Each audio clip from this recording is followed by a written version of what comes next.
In 1847, on a cotton plantation in the Yazoo Delta of Mississippi, an enslaved woman named Clara received her weekly food ration on Saturday evening.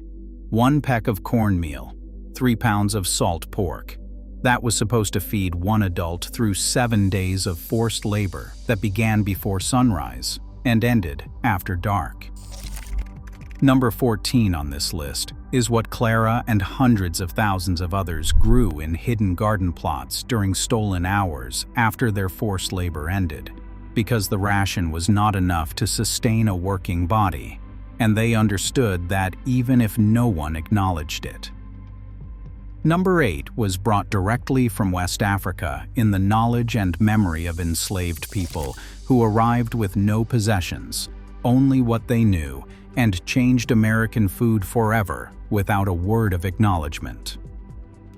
Number 1 is the dish enslaved field workers turned from the discarded cuts of pork into something so nourishing that it is now served in restaurants for $25 a plate with no mention of who created it or why.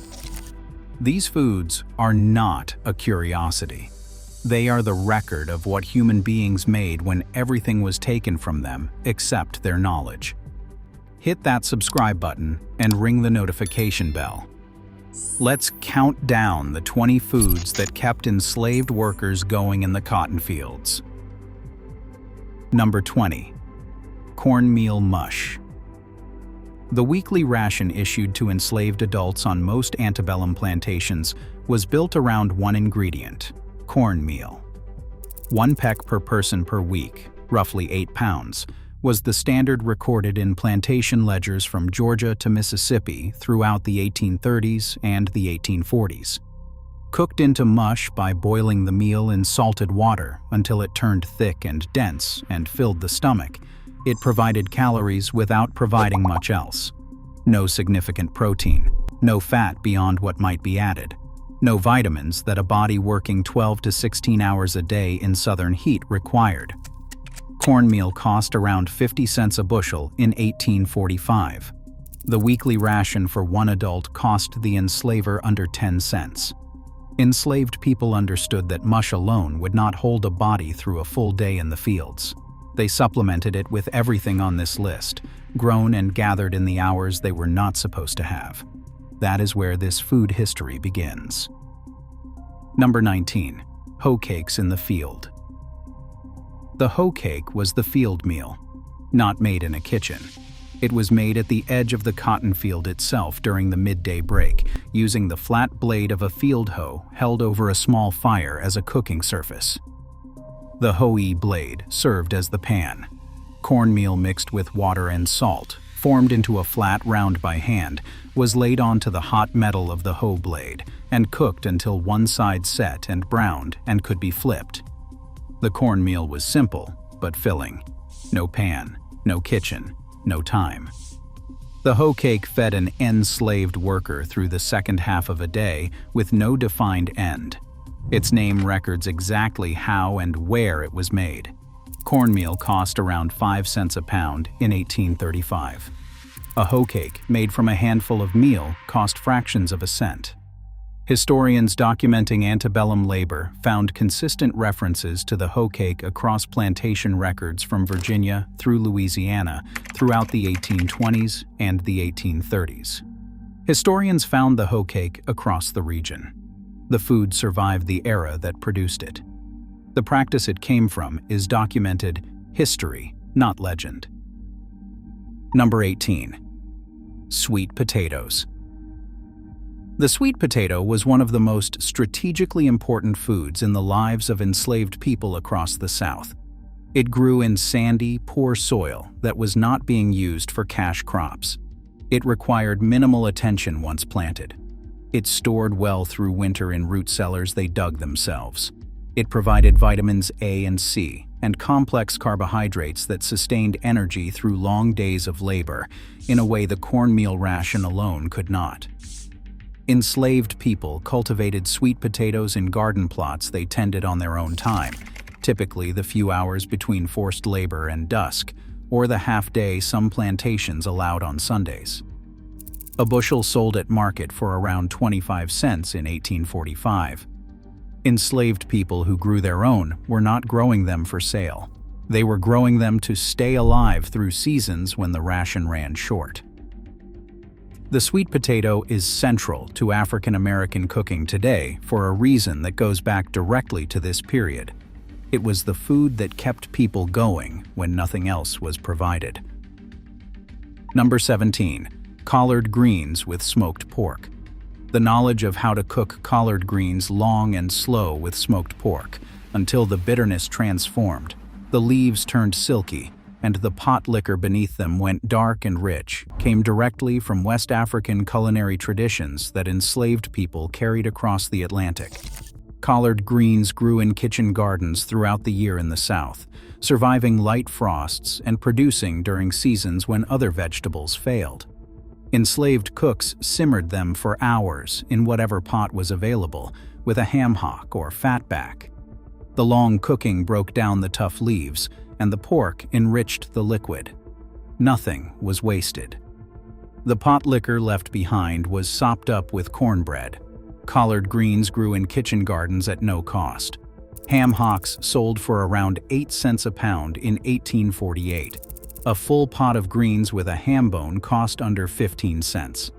What American cuisine now calls a Southern staple is, in its origins, an African dish. That knowledge received no credit. The food remained, was adopted, celebrated, and almost never credited. Number 16. Black-eyed peas. Black-eyed peas are not an American crop in their origins.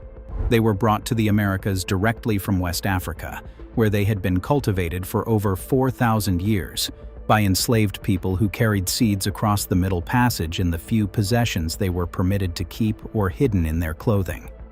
Planting them in garden plots, enslaved people maintained a food source that was nutritionally dense, drought-resistant, and capable of growing in poor soil. Boiled simply with a piece of salt pork and eaten over rice or cornbread, they provided protein and complex carbohydrates that the standard ration did not.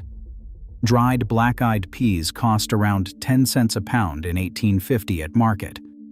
Enslaved people did not buy them at market. They grew them from seeds representing an unbroken line of agricultural knowledge stretching back to West Africa, preserved across one of the most violent disruptions in human history. The tradition of eating black-eyed peas on New Year's Day for good luck traces directly to this history. The luck was survival. The peas were real. Number 15. Pot liquor and cornbread. Pot liquor is the liquid that remains in a pot after greens and smoked pork have cooked together for hours. Dark, salty, deeply savory, it was rich with iron from the greens and with fat from the pork. Enslaved people crumbled cornbread into a bowl of it and ate it as a meal in itself. The nutritional value was significant, and it was empirically understood long before food science confirmed it.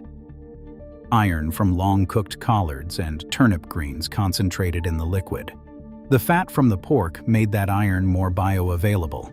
A handful of greens and a ham bone cost almost nothing in 1845.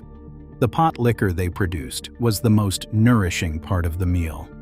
West African food traditions carried this knowledge, and the cornmeal ration system entirely ignored it.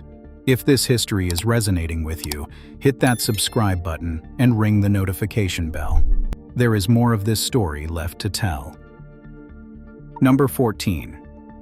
Garden plot vegetables. Every account of plantation life recorded in the Federal Writers Project interviews of the 1930s and 1940s mentions the garden plot. A small piece of land near the quarters that enslaved people were permitted or quietly allowed to cultivate outside their forced labor hours. In these gardens grew the foods that made the ration survivable: turnips and mustard greens, okra, cowpeas and field peas, squash and gourds, sweet potatoes. The seeds saved from season to season represented accumulated agricultural knowledge, preserved and transmitted across generations. The garden plots were also one of the very few spaces where enslaved people exercised some form of control over their own lives. What was planted, what was harvested, how it was cooked and shared. Small decisions, but decisions. Cowpea seeds cost around 5 cents a pound in 1840 at the company store. Seeds saved from the previous harvest cost nothing. Planters permitted the plots because they were economically useful. The people who tended them understood their own reasons. Number 13. Okra. Okra is an African crop. The word derives from West African languages, most likely Igbo or related languages of the Niger Delta region, carried across the Atlantic by the people who brought the crop. The plant was brought to the Americas by enslaved West Africans who carried seeds in their clothing and hair, understanding that the ability to grow familiar food was the ability to maintain a thread of cultural continuity across an ocean of violence. Okra grew easily in the heat and humidity of the South. Enslaved people boiled it, fried it, and most importantly, used it as a thickener in stews and soups. The culinary tradition of the Gullah people of the South Carolina and Georgia coast most directly reflects this West African practice. Okra seed cost around 2 cents per packet in 1845, and once you had it, you never needed to buy it again. Seeds were saved from every harvest through the 1840s and the 1850s. Louisiana gumbo, the foundation of Creole cooking, takes its name from the Bantu word for okra. The African origins of that dish have been visible for 200 years. Most people who eat it have never been told. Here is what the history of Southern food leaves out.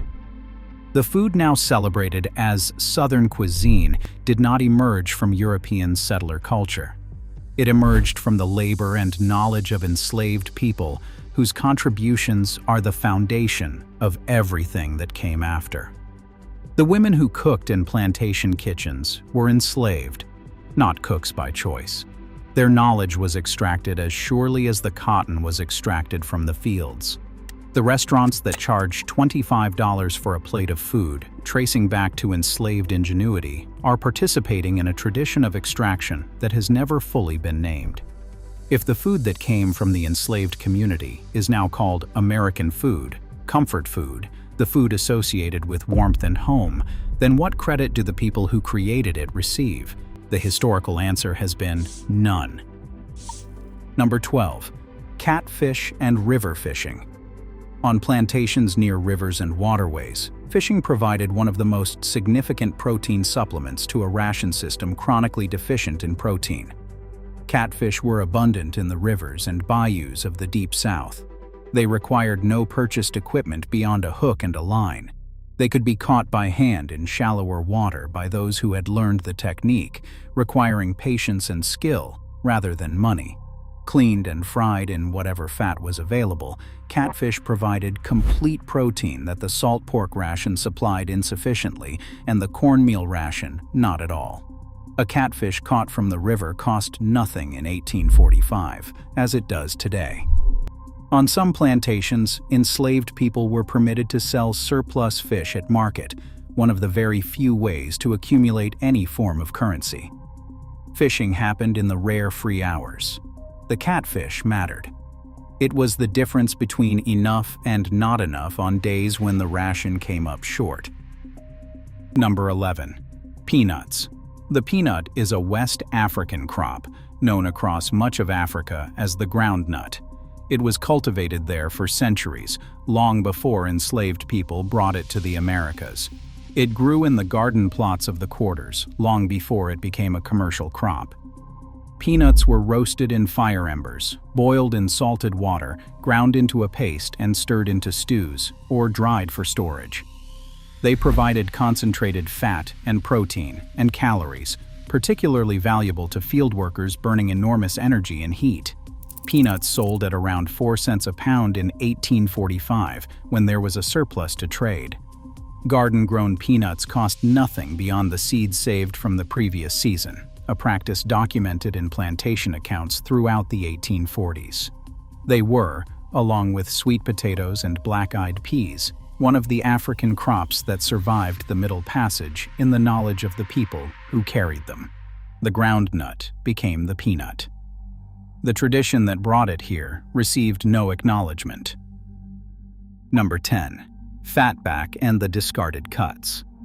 The protein ration on most plantations consisted of the cuts of pork the main house would not eat, fatback, salt pork from the belly, neck bones, pig's feet, ears, and the tail. They were mostly fat and connective tissue, and they required hours of cooking to yield anything edible. Enslaved cooks understood this. They cooked these cuts for hours with greens and legumes, extracting every bit of nutrition available, creating dishes that nourished in ways the quick cooking of better cuts could not. Fatback cost around 5 cents a pound in 1848. Neck bones sold for 3 cents a pound. Both were issued as the minimum to maintain working capacity, not as nourishment. What was made from it, the long simmered pots of greens and neck bones, the rendered fat used to fry everything else, the extracted gelatin that thickened soups and stews, was the result of skill applied to the worst possible ingredients. That skill is the foundation of a culinary tradition that America adopted for 200 years without asking where it came from. The question was always there to be asked. Nobody with power thought to ask it. Number 9. Sorghum molasses. Sorghum molasses was the sweetener of the plantation quarters, issued occasionally as a supplement to the standard ration, and it served functions beyond simple sweetening. Mixed into cornmeal mush, it added iron and B vitamins that the cornmeal alone lacked, a combination that reduced the severity of deficiency diseases common among enslaved people eating an inadequate diet. Stirred into water with a pinch of ginger, it produced a drink that provided energy and electrolytes for workers in the heat. Combined with cornmeal and baked into a dense dark bread, it created something more nutritionally complete than plain cornbread. Sorghum molasses cost around 20 cents a gallon in 1845. That gallon lasted weeks when measured carefully, spoonful by spoonful. Enslaved people received it in small quantities, rarely enough to use freely, so they used it carefully. Every spoonful counted. The practice of flavoring cornmeal with molasses across African American food traditions from the antebellum period through the 20th century traces directly to the quarters and to the knowledge of how to get the most from what was given. Number 8. Okra stew with rice. In the Gullah communities of the South Carolina and Georgia Lowcountry, enslaved West Africans, who had been specifically purchased for their knowledge of rice cultivation, maintained the most direct connection to West African culinary traditions of any enslaved population in North America. These communities cooked okra as it had been cooked in West Africa, simmering it for a long time with whatever protein was available until the okra released its mucilage and thickened the pot into a stew ladled over rice. The South Carolina rice economy of the 18th and 19th centuries was built entirely on African agricultural knowledge, on the specific expertise of enslaved people from rice-growing regions of West Africa who understood water management in tidal wetlands in ways no European settler possessed. The fortunes it generated went entirely to the planters. Okra seed cost around 2 cents per packet in 1845, and once the plants were established, the seed was free from the garden. The dish has never left the Gullah tradition. It is still cooked in the Low Country today. 200 years later, it is still exactly where it began. Number 7. Field peas and rice. The combination of field peas cooked with rice represents one of the most nutritionally complete discoveries in human culinary history. Together, legumes and rice provide all 8 essential amino acids the human body cannot produce itself, creating a complete protein from 2 plant sources that cost almost nothing to produce. West African culinary traditions understood this combination as practice passed down across generations, and enslaved people brought it to the American South, where it became the foundation of dishes like Hoppin' John, central to African American food traditions throughout the Carolinas and Georgia. Field peas grew easily in southern soil. Rice was available on plantations where it was the cash crop. Dried field peas cost around 8 cents a pound in 1845. Together with rice, they provided the protein that the cornmeal and salt pork ration chronically failed to supply throughout the 1830s, the 1840s, and the 1850s. The first recorded recipes for Hoppin' John appeared in American cookbooks in the mid-19th century, written by white authors describing it as a traditional Southern dish without mentioning who had been making it for generations before it appeared in print. That omission is the history of American food in one example. Here is something that should change how you think about American food. Soul food is not a regional cuisine. It is a survival cuisine. Every dish in it was created under conditions of forced labor and systematic deprivation, and every dish represents the ingenuity of people who took what they were given and transformed it into food that sustained life, preserved cultural memory, and created a tradition of extraordinary depth. The slow-cooked greens, the field peas, the catfish, the sweet potato, the rice, and the okra stew did not emerge from abundance. They emerged from scarcity so deliberate that surviving it required knowledge and skill and community that could not be taken away as completely as everything else had been.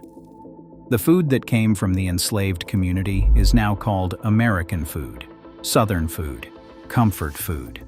The people who created it deserve to be named. The history of how it got here deserves to be told accurately. This list is a start. Number 6. Ash cake.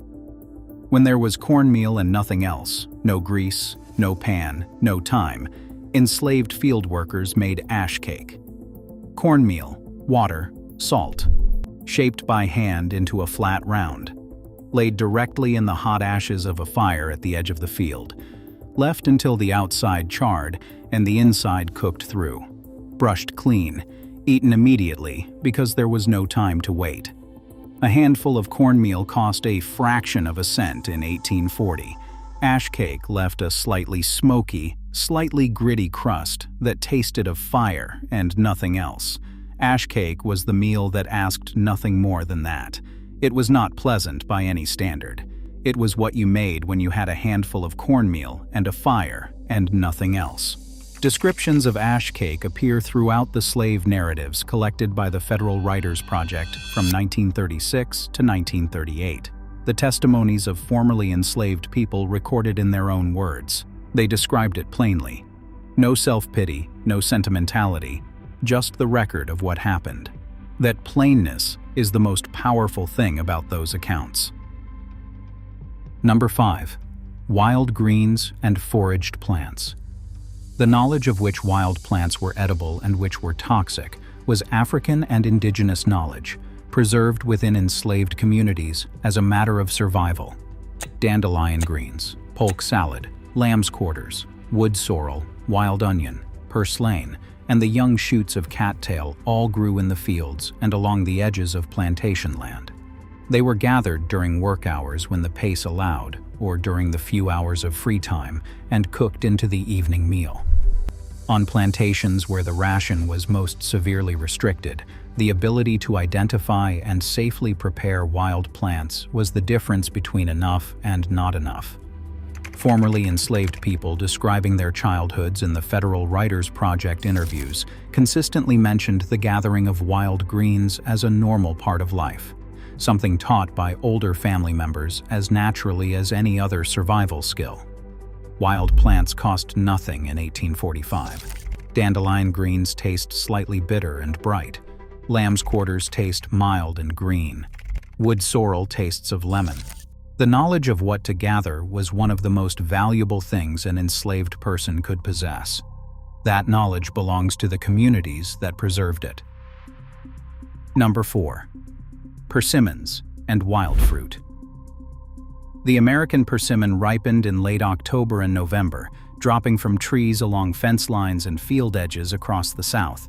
and it was one of the free foods of late autumn that enslaved people gathered as a supplement to a ration that provided no fruit. A fully ripe American persimmon, one touched by frost, is sweet, thick, and complex, tasting of honey, dried fruit, and something ancient. An unripe one puckers the mouth so completely it renders speech temporarily impossible. Children across enslaved communities were taught the difference as one of the first lessons in plant knowledge they received. The timing of the harvest was part of that knowledge. Dried persimmons were stored through winter. Persimmon pudding was documented in African American food traditions across Virginia and the Carolinas from the antebellum period forward. The persimmon trees cost nothing in 1840, as they do today. The knowledge of when they were ready and what to do with them was the inheritance of communities that needed every food source they could identify and preserve. Number 3.